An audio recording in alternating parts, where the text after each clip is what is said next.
Uma antologia de leituras das palavras de Deus Todo-Poderoso.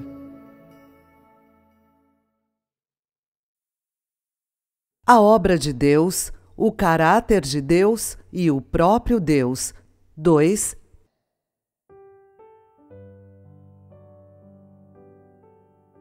Não tenha dúvidas sobre as provações de Deus.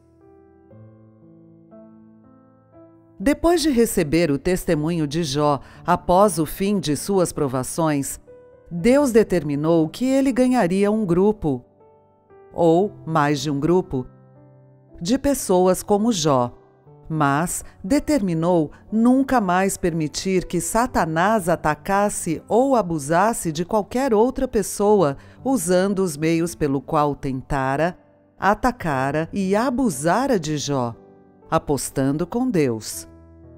Deus não permitiu que Satanás voltasse a fazer tais coisas ao homem, que é fraco, tolo e ignorante. Foi o bastante que Satanás tivesse tentado Jó.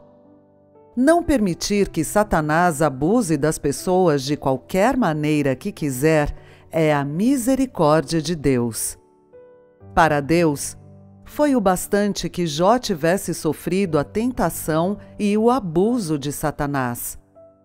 Deus não permitiu que Satanás voltasse a fazer tais coisas, pois a vida e tudo das pessoas que seguem a Deus são regidos e orquestrados por Deus, e Satanás não tem o direito de manipular os escolhidos de Deus à vontade.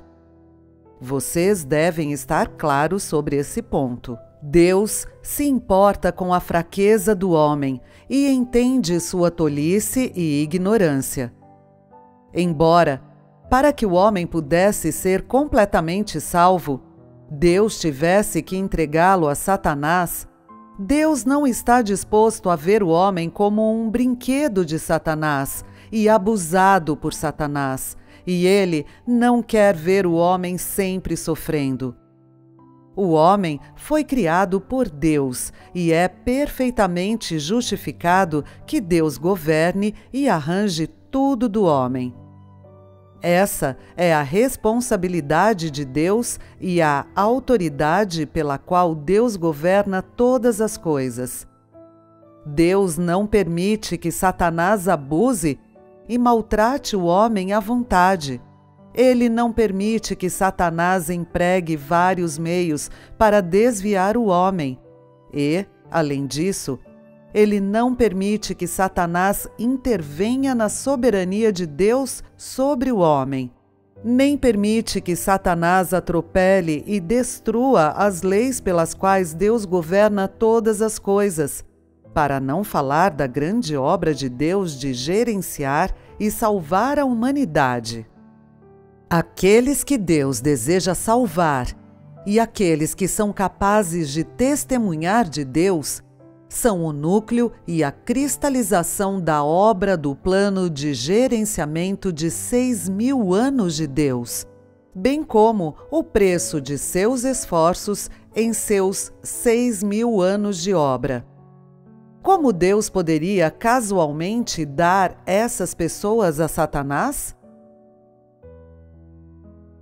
As pessoas frequentemente se preocupam e temem as provações de Deus, mas em todos os momentos estão vivendo na armadilha de Satanás e vivendo em perigoso território no qual são atacadas e abusadas por Satanás.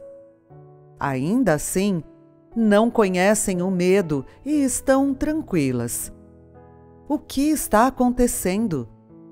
A fé do homem em Deus é limitada apenas às coisas que ele pode ver. Ele não tem o menor apreço pelo amor e preocupação de Deus pelo homem, ou por sua ternura e consideração pelo homem, a não ser um pouco de tremor e medo das provações, julgamento, castigo, majestade e ira de Deus. O homem não tem a menor compreensão das boas intenções de Deus. A menção de provações, as pessoas sentem como se Deus tivesse motivos ocultos E algumas até acreditam que Deus guarda maus desígnios, inconscientes do que Deus realmente fará com eles. Assim, ao mesmo tempo em que clamam obediência à soberania e arranjos de Deus, elas fazem tudo o que podem para resistir e opor-se à soberania de Deus sobre o homem e os arranjos humanos, pois acreditam que, se não forem cuidadosos, serão enganados por Deus, que, se eles não mantiverem o controle sobre seu próprio destino, tudo o que eles possuírem poderia ser tomado por Deus, e a vida delas poderia até ser terminada. O homem está no acampamento de Satanás, mas ele nunca se preocupa em ser abusado por Satanás. E ele é abusado por Satanás, mas nunca tem temor de ser levado cativo por Satanás. Ele continua dizendo que aceita a salvação de Deus, mas nunca confiou em Deus ou acreditou que Deus realmente salvará o homem das garras de Satanás. Se, como Jó, o homem é capaz de se submeter às orquestrações e arranjos de Deus e pode entregar todo o seu ser às mãos de Deus, então o fim do homem não será o mesmo de Jó? O recebimento das bênçãos de Deus? Se o homem é capaz de aceitar e se submeter ao governo de Deus, o que há a perder? E assim, sugiro que vocês sejam cuidadosos em suas ações e cautelosos em relação a tudo o que está prestes a vir sobre vocês. Não seja precipitado ou impulsivo e não trate Deus e as pessoas, assuntos e objetos que Ele arranjou para você, dependendo de seu sangue quente ou de sua naturalidade, ou de acordo com suas imaginações e concepções. Vocês devem ser cautelosos em suas ações e devem orar e buscar mais para evitar incitar a ira de Deus. Lembrem-se disso. Em seguida, veremos como ficou Jó após suas provações. 5. Jó após suas provações. Jó, capítulo 42, versículos de 7 a 9. Sucedeu, pois, que, acabando Jeová de dizer a Jó aquelas palavras, Jeová disse a Elifaz, o temanita: A minha ira se acendeu contra ti e contra os teus 2 amigos, porque não tendes falado de mim o que era reto, como meu servo Jó. Tomai, pois, 7 novilhos e 7 carneiros, e ide ao meu servo Jó, e oferecei um holocausto por vós. E o meu servo Jó orará por vós, porque deveras a ele aceitarei, para que eu não vos trate conforme a vossa estultícia. Porque vós não tendes falado de mim o que era reto, como meu servo Jó. Então foram Elifaz, o temanita, e Bildade, o suíta, e Zofar, o naamatita, e fizeram como Jeová lhes ordenara. E Jeová aceitou a Jó. Jó, capítulo 42, versículo 10. Jeová, pois, virou o cativeiro de Jó, quando este orava pelos seus amigos. E Jeová deu a Jó o dobro do que antes possuía. Jó, capítulo 42, versículo 12. E assim abençoou Jeová o último estado de Jó, mais do que o primeiro. Pois Jó chegou a ter 14.000 ovelhas, 6.000 camelos, 1.000 juntas de bois e 1.000 jumentas. Jó, capítulo 42, versículo 17. Então morreu Jó, velho e cheio de dias. Aqueles que temem a Deus e se desviam do mal são vistos por Deus com apreço, enquanto aqueles que são tolos são vistos como desprezíveis por Deus. Em Jó, capítulo 42, versículos de 7 a 9, Deus diz que Jó é seu servo. Seu uso do termo servo para se referir a Jó demonstra a importância de Jó em seu coração. Embora Deus não tenha chamado Jó de algo mais estimado, essa denominação não teve influência na importância de Jó no coração de Deus. Servo aqui é o apelido de Deus para Jó. As múltiplas referências de Deus ao meu servo Jó mostram como ele estava satisfeito com Jó. E, embora Deus não falasse do significado por trás da palavra servo, a definição de Deus da palavra servo pode ser vista em suas palavras nessa passagem das Escrituras. Deus primeiro disse a Elifaz, o temanita: A minha ira se acendeu contra ti e contra os teus 2 amigos, porque não tendes falado de mim o que era reto, como o meu servo Jó. Essas palavras são a primeira vez que Deus disse abertamente às pessoas que ele aceitou tudo o que foi dito e feito por Jó após as provações de Deus a ele. E é a primeira vez que ele confirmou abertamente a exatidão e correção de tudo o que Jó tinha feito e dito. Deus estava irado com Elifaz e os outros por causa de seu discurso incorreto e absurdo, porque, como Jó, eles não podiam ver a aparência de Deus nem ouvir as palavras que ele falou na vida deles. Mas Jó tinha um conhecimento tão preciso de Deus, enquanto eles só podiam adivinhar cegamente sobre Deus, violando a vontade de Deus e testando a paciência dele em tudo o que faziam. Consequentemente, ao mesmo tempo em que aceitou tudo o que foi feito e dito por Jó, Deus se tornou colérico com os outros, pois neles ele não só foi capaz de ver qualquer realidade de temor a Deus, mas também não ouviu nada do temor de Deus no que eles disseram. E assim, Deus fez as seguintes exigências a eles: Tomai, pois, 7 novilhos e 7 carneiros, e ide ao meu servo Jó, e oferecei um holocausto por vós. E o meu servo Jó orará por vós. Porque deveras a ele aceitarei, para que eu não vos trate conforme a vossa estultícia. Nessa passagem, Deus está dizendo a Elifaz e aos outros que façam algo que redima o pecado deles, pois sua loucura era um pecado contra Deus Jeová e, portanto, eles tinham que fazer holocaustos a fim de remediar seus erros.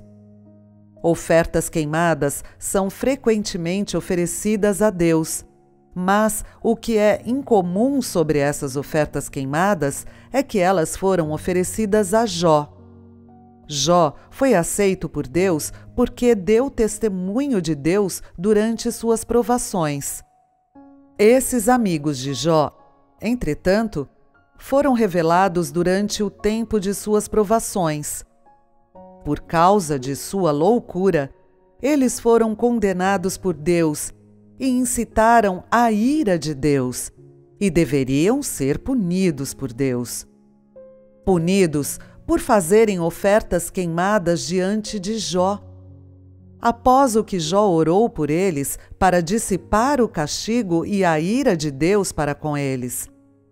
A intenção de Deus era trazer vergonha para eles, pois eles não eram pessoas que temiam a Deus e se desviavam do mal e haviam condenado a integridade de Jó. Em um aspecto, Deus estava dizendo a eles que ele não aceitou suas ações, mas aceitou grandemente e se deleitou em Jó. Em outro, Deus lhes dizia que ser aceito por Deus eleva o homem diante de Deus, que o homem é abominado por Deus por causa de sua loucura e ofende a Deus por causa disso, e é baixo e vil aos olhos de Deus. Essas são as definições dadas por Deus de dois tipos de pessoas. São as atitudes de Deus para com esses dois tipos de pessoas, e são a articulação de Deus sobre o valor e a posição desses dois tipos de pessoas. Embora Deus chamasse Jó de seu servo, aos olhos de Deus, esse servo era amado e recebeu a autoridade de orar pelos outros e perdoar seus erros. Esse servo podia falar diretamente com Deus e ir diretamente diante de Deus. Seu status era superior e mais honrado do que o dos outros. Este é o verdadeiro significado da palavra servo, mencionada por Deus. Jó recebeu essa honra especial por causa de seu temor a Deus e se desviar do mal.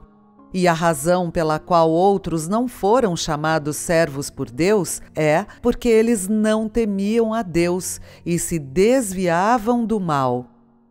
Essas duas atitudes distintamente diferentes de Deus são suas atitudes em relação a dois tipos de pessoas. Aqueles que temem a Deus e se desviam do mal são aceitos por Deus e vistos como preciosos a seus olhos, enquanto os que são tolos não temem a Deus e são incapazes de se desviar do mal e não são capazes de receber o favor de Deus. São muitas vezes abominados e condenados por Deus e são desprezíveis aos olhos de Deus. Deus concede autoridade a Jó. Jó orou por seus amigos e depois, por causa das orações de Jó, Deus não lidou com eles como era adequado à sua loucura. Ele não os punia nem recebia qualquer retribuição sobre eles.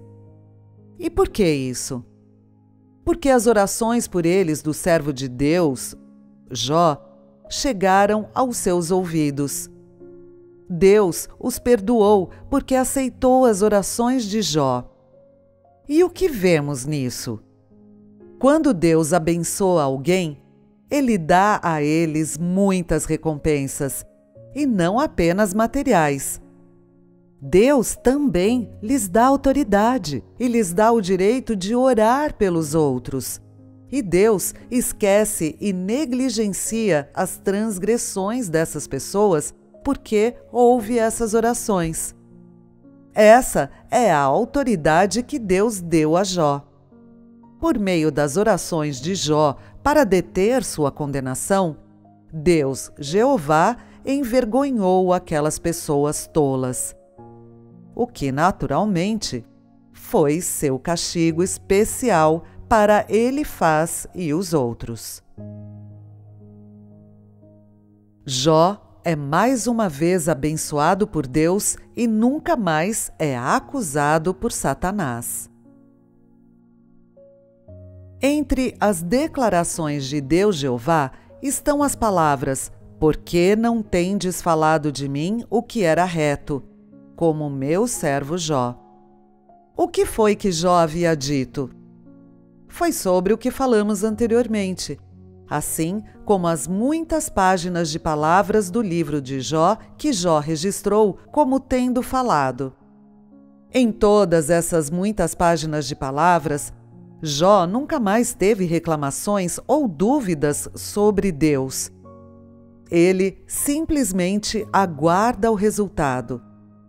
É essa espera que é sua atitude de obediência, como resultado da qual, e como resultado das palavras que ele disse a Deus, Jó foi aceito por Deus. Quando ele resistiu às provações e sofreu dificuldades, Deus estava ao seu lado. E embora sua dificuldade não fosse diminuída pela presença de Deus, Deus viu o que ele queria ver e ouviu o que desejava ouvir. Cada uma das ações e palavras de Jó alcançou os olhos e ouvidos de Deus. Deus ouviu e viu. E isso é fato. O conhecimento de Jó de Deus e seus pensamentos sobre Deus em seu coração naquela época, durante esse período, não eram realmente tão específicos quanto os das pessoas de hoje. Mas, no contexto do tempo, Deus ainda reconhecia tudo o que ele havia dito, porque seu comportamento e os pensamentos em seu coração e o que ele havia expressado e revelado eram suficientes para suas exigências. Durante o tempo em que Jó foi submetido a provações, aquilo que ele pensou em seu coração e determinou fazer mostrou a Deus um resultado satisfatório para Deus. E depois, Deus tirou as provações de Jó. Jó emergiu de seus problemas, e suas provações foram embora e nunca mais lhe sobrevieram. Como Jó já havia sido submetido a provações e permaneceu firme durante essas provações e triunfou completamente sobre Satanás, Deus lhe deu as bênçãos que ele tão legitimamente merecia. Conforme registrado em Jó, capítulo 42, versículos 10 e 12. Jó foi abençoado mais uma vez e foi abençoado com mais do que no primeiro momento. Naquele momento, Satanás tinha se retirado e não mais disse ou fez nada, e desde então, Jó não mais foi perturbado ou atacado por Satanás, e Satanás não mais fez acusações contra as bênçãos de Deus sobre Jó. Jó gasta a última metade de sua vida em meio às bênçãos de Deus. Embora suas bênçãos daquela época fossem limitadas apenas a ovelhas, gado, camelos, bens materiais e assim por diante, as bênçãos que Deus desejava conceder a Jó em seu coração eram muito mais do que isso. Na época, havia registros de que promessas eternas Deus queria dar a Jó? Em suas bênçãos para Jó, Deus não mencionou ou tocou em seu fim, e independentemente de qual importância ou posição Jó possuía dentro do coração de Deus, em suma, Deus foi perspicaz em suas bênçãos. Deus não anunciou o fim de Jó. O que isso significa? Naquela época, quando o plano de Deus ainda não havia chegado ao ponto da proclamação do fim do homem, o plano ainda tinha que entrar na etapa final de sua obra. Deus não fez menção do fim, simplesmente concedendo bênçãos materiais ao homem. O que isso significa é que a segunda metade da vida de Jó foi passada em meio às bênçãos de Deus, o que o tornou diferente de outras pessoas. Mas, da mesma forma que elas, ele envelheceu e, como qualquer pessoa normal, chegou o dia em que ele disse adeus ao mundo. Assim está registrado que, então morreu Jó, velho e cheio de dias. Jó, capítulo 42, versículo 17. Qual é o significado de morreu cheio de dias aqui? Na era antes de Deus proclamar o fim do povo, Deus estabeleceu uma expectativa de vida para Jó, e, quando essa idade foi alcançada, permitiu que Jó partisse naturalmente deste mundo. Desde a segunda bênção de Jó até sua morte, Deus não acrescentou mais dificuldades. Para Deus, a morte de Jó era natural e também necessária. Era algo muito normal e não era um julgamento nem uma condenação. Enquanto ele estava vivo, Jó adorava e temia a Deus. Com relação a que tipo de fim ele teve após sua morte, Deus não disse nada, nem fez nenhum comentário sobre isso. Deus é judicioso no que ele diz e faz, e o conteúdo e os princípios de suas palavras e ações estão de acordo com a etapa de sua obra e o período em que ele está operando. Que tipo de fim alguém como Jó teve no coração de Deus? Deus havia alcançado algum tipo de decisão em seu coração? Claro que sim. É só que isso era desconhecido pelo homem. Deus não quis contar ao homem, nem teve qualquer intenção de dizer ao homem. E assim, superficialmente falando, Jó morreu cheio de dias e tal era a vida de Jó. O preço vivido por Jó durante sua vida. Jó viveu uma vida de valor? Onde estava o valor? Por que se diz que ele viveu uma vida de valor? Para o homem, qual era o seu valor? Do ponto de vista do homem, ele representou a humanidade que Deus deseja salvar, ao dar um testemunho retumbante de Deus perante Satanás e as pessoas do mundo. Ele cumpriu o dever que deveria ser cumprido por uma criatura de Deus e estabeleceu um modelo, e agiu como um modelo para todos aqueles a quem Deus deseja salvar, permitindo que as pessoas vejam que é inteiramente possível triunfar sobre Satanás, confiando em Deus. E qual foi o seu valor para Deus?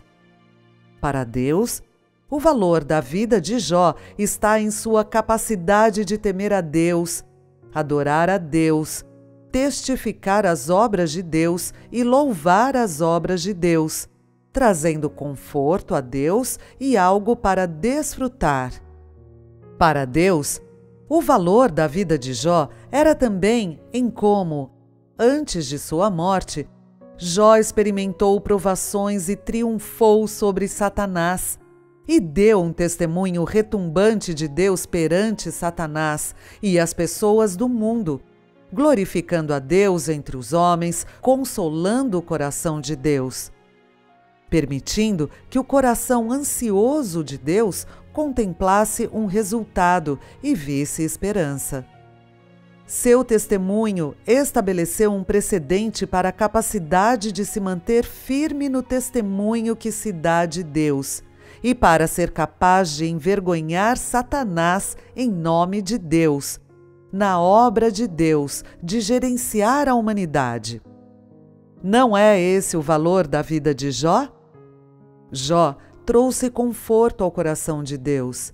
Ele deu a Deus uma amostra do prazer de ser glorificado e proporcionou um começo maravilhoso para o plano de gerenciamento de Deus. E desse ponto em diante, o nome de Jó tornou-se um símbolo da glorificação de Deus e um sinal do triunfo da humanidade sobre Satanás. O que Jó viveu durante sua vida e seu notável triunfo sobre Satanás será para sempre apreciado por Deus, e sua perfeição, retidão e temor a Deus serão venerados e imitados pelas gerações vindouras. Ele será eternamente estimado por Deus como uma pérola luminosa e sem defeito. E assim também vale a pena ele ser valorizado pelo homem.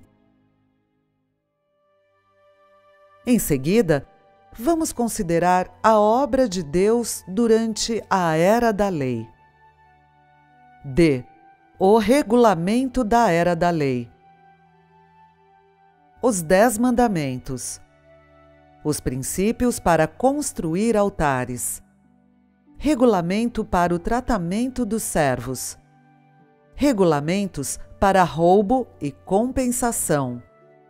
Guardar o ano sabático e as 3 festas. Regulamentos para o dia de sábado. Regulamentos para ofertas. Ofertas queimadas. Ofertas de grãos. Ofertas pacíficas. Ofertas pelo pecado. Ofertas pela transgressão. Regulamentos para ofertas de sacerdotes. Arão e seus filhos são ordenados a cumprir. Ofertas queimadas pelos sacerdotes. Ofertas de grãos pelos sacerdotes.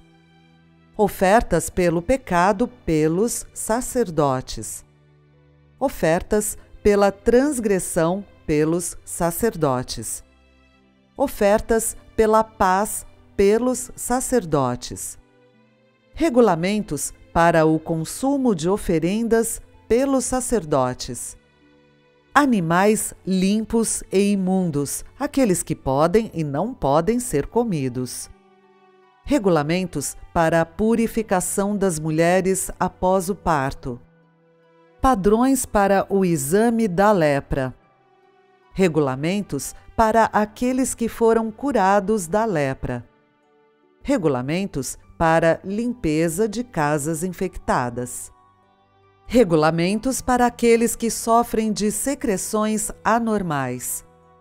O dia da expiação, que deve ser observado uma vez por ano. Regras para o abate de bovinos e ovinos. A proibição de seguir práticas detestáveis dos gentios, não cometer incesto e assim por diante. Regulamentos que devem ser seguidos pelo povo. Sereis santos, porque eu, Jeová, teu Deus, sou santo. A execução daqueles que sacrificam seus filhos a Moleque. Regulamentos para a punição do crime de adultério. Regras que devem ser observadas pelos sacerdotes. Regras para o comportamento diário. Regras para o consumo das coisas sagradas. Regras para fazer as ofertas e assim por diante. Festas que devem ser observadas: o Dia do Senhor, a Páscoa, o Pentecostes, o Dia da Expiação e assim por diante. Outros regulamentos: acender as lâmpadas, o ano do jubileu, a redenção da terra, fazer votos, a oferta dos dízimos e assim por diante. Os regulamentos da Era da Lei são a prova real da direção de Deus para toda a humanidade. Então, vocês leram esses regulamentos e princípios da Era da Lei, certo? Os regulamentos abrangem uma ampla gama? Primeiro, eles cobrem os 10 mandamentos, depois dos quais estão os regulamentos de como construir altares e assim por diante. Esses são seguidos por regulamentos para guardar o sábado e observar as 3 festas, depois dos quais estão os regulamentos para as ofertas. Vocês viram quantos tipos de ofertas existem? Há ofertas queimadas, ofertas de cereais, ofertas pacíficas, ofertas pelo pecado e assim por diante, que são seguidas por regulamentos para as ofertas dos sacerdotes, incluindo ofertas queimadas e ofertas de cereais pelos sacerdotes e outros tipos de ofertas. A 8ª regra é para o consumo de ofertas pelos sacerdotes e depois há regulamentos para o que deve ser observado durante a vida das pessoas. Há estipulações para muitos aspectos da vida das pessoas, tais como os regulamentos para o que podem ou não comer, para a purificação das mulheres após o parto e para aqueles que foram curados da lepra. Nesses regulamentos, Deus vai até o ponto de falar sobre doenças, e há até regras para o abate de ovelhas e bois, e assim por diante. Ovelhas e bois foram criados por Deus, e você deve abatê-los como Deus lhe disser. Há, sem dúvida, razão para as palavras de Deus, sem dúvida. É certo agir conforme decretado por Deus, e certamente de benefício para as pessoas. Há também festas e regras a serem observadas, como o dia de sábado, a Páscoa e muito mais. Deus falou sobre tudo isso. Vejamos os finais. Outros regulamentos: acender as lâmpadas, o ano do jubileu, a redenção da terra, fazer votos, a oferta de dízimos e assim por diante.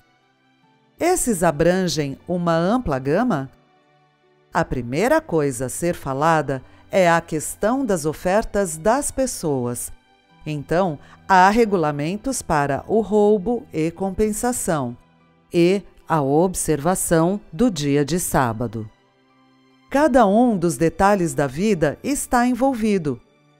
Ou seja, quando Deus começou a obra oficial de seu plano de gerenciamento, Ele estabeleceu muitos regulamentos que deveriam ser seguidos pelo homem. Esses regulamentos eram para permitir que o homem conduzisse a vida normal do homem na terra, uma vida normal do homem que é inseparável de Deus e de sua direção. Deus primeiro disse ao homem como fazer altares, como erguer os altares.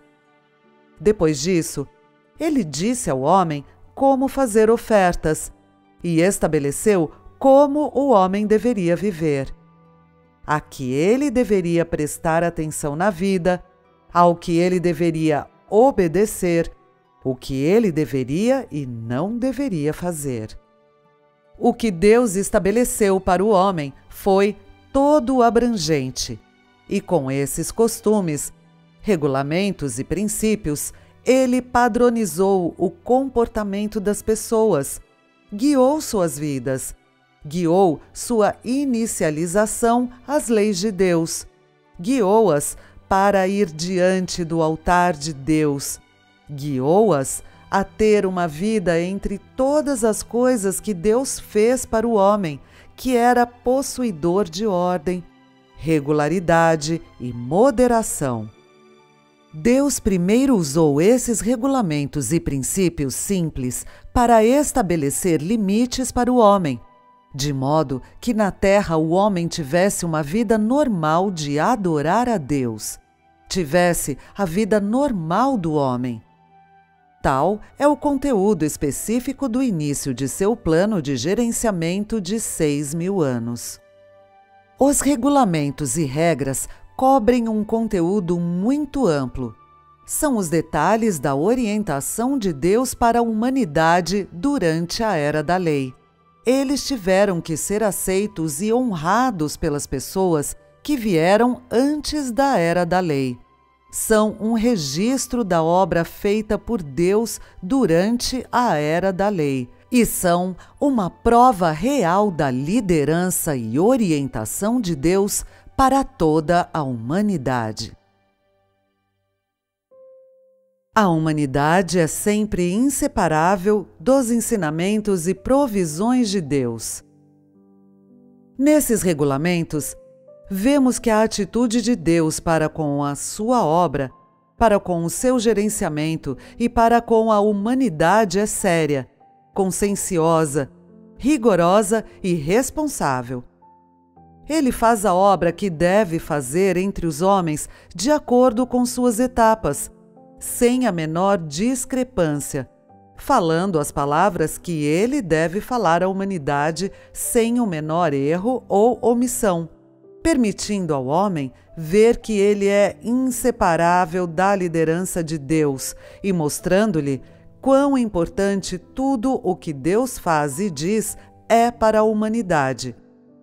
Independentemente de como é o homem na próxima era, em suma, logo no início, durante a era da lei, Deus fez essas coisas simples. Para Deus, os conceitos das pessoas sobre Deus, o mundo e a humanidade, naquela era, eram abstratos e opacos, e embora tivessem algumas ideias e intenções conscientes, todos eles estavam obscuros e incorretos. E assim, a humanidade estava inseparável dos ensinamentos e provisões de Deus para eles. A humanidade mais antiga não sabia nada, e assim Deus teve que começar a ensinar ao homem os princípios mais superficiais e básicos de sobrevivência e regulamentos necessários para viver, impregnando essas coisas no coração do homem pouco a pouco e dando ao homem um entendimento gradual de Deus, uma apreciação e entendimento graduais da liderança de Deus, e um conceito básico da relação entre o homem e Deus, através desses regulamentos e através dessas regras, que eram de palavras. Depois de alcançar esse efeito, só então Deus pôde, pouco a pouco, fazer a obra que faria mais tarde. E assim, esses regulamentos e a obra feito por Deus durante a era da lei são o alicerce de sua obra de salvar a humanidade e a primeira etapa da obra no plano de gerenciamento de Deus. Embora antes da obra da era da lei, Deus tivesse falado com Adão, Eva e seus descendentes, essas ordens e ensinamentos não eram tão sistemáticos ou específicos a ponto de serem emitidos um a um para o homem, e não foram anotados, nem se tornaram regulamentos. Isso porque, naquele momento, o plano de Deus não havia ido tão longe. Somente quando Deus conduziu o homem a essa etapa, ele poderia começar a falar desses regulamentos da era da lei e começar a fazer com que o homem os cumprisse. Foi um processo necessário e o resultado foi inevitável. Esses costumes e regulamentos simples mostram ao homem os passos da obra de gerenciamento de Deus e a sabedoria de Deus revelada em seu plano de gerenciamento. Deus sabe que conteúdo e meios usar para começar, que meios usar para continuar e que meios usar para terminar a fim de que ele pudesse ganhar um grupo de pessoas que dão testemunho dele.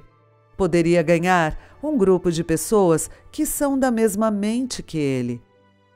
Ele sabe o que está dentro do homem e sabe o que está faltando no homem. Ele sabe o que ele tem que prover e como ele deve liderar o homem. E assim também, ele sabe o que o homem deve e não deve fazer. O homem é como um fantoche. Embora não tivesse entendimento da vontade de Deus, ele não pôde deixar de ser guiado pela obra de gerenciamento de Deus, passo a passo, até hoje. Não havia nebulosidade no coração de Deus sobre o que ele deveria fazer. Em seu coração, havia um plano muito claro e vívido, e ele realizou a obra que ele mesmo desejava fazer de acordo com seus passos e seu plano, progredindo do superficial para o profundo. Mesmo que ele não tivesse indicado a obra que ele deveria fazer mais tarde, sua obra subsequente ainda continuou a ser realizada e a progredir em estrita conformidade com seu plano, o que é uma manifestação do que Deus tem e também é a autoridade de Deus. independentemente de qual etapa de seu plano de gerenciamento ele esteja fazendo. Seu caráter e sua substância representam a si mesmo. Isso é absolutamente verdade. Independentemente da era ou da etapa da obra, que tipo de pessoas Deus ama, que tipo de pessoas ele abomina, seu caráter e tudo o que ele tem e é nunca mudarão.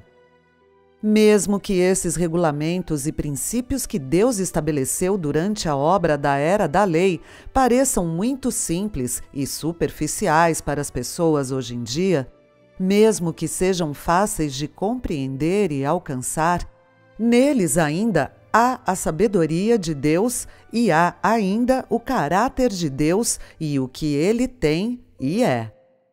Pois dentro dessas regras aparentemente simples, são expressas a responsabilidade e cuidado de Deus para com a humanidade e a substância primorosa de seus pensamentos, permitindo que o homem realmente perceba o fato de que Deus governa sobre todas as coisas e todas as coisas são controladas por suas mãos. Não importa quanto conhecimento a humanidade domine, ou quantas teorias ou mistérios ele entenda, para Deus, nenhum deles é capaz de substituir sua provisão e liderança da humanidade.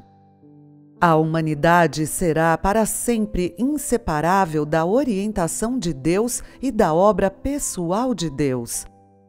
Tal é o relacionamento inseparável entre o homem e Deus.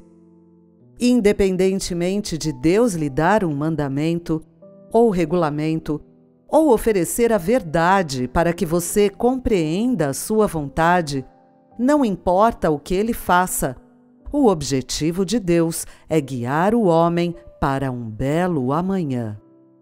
As palavras proferidas por Deus e a obra que ele faz são tanto a revelação de um aspecto de sua substância, quanto a revelação de um aspecto de seu caráter e sabedoria.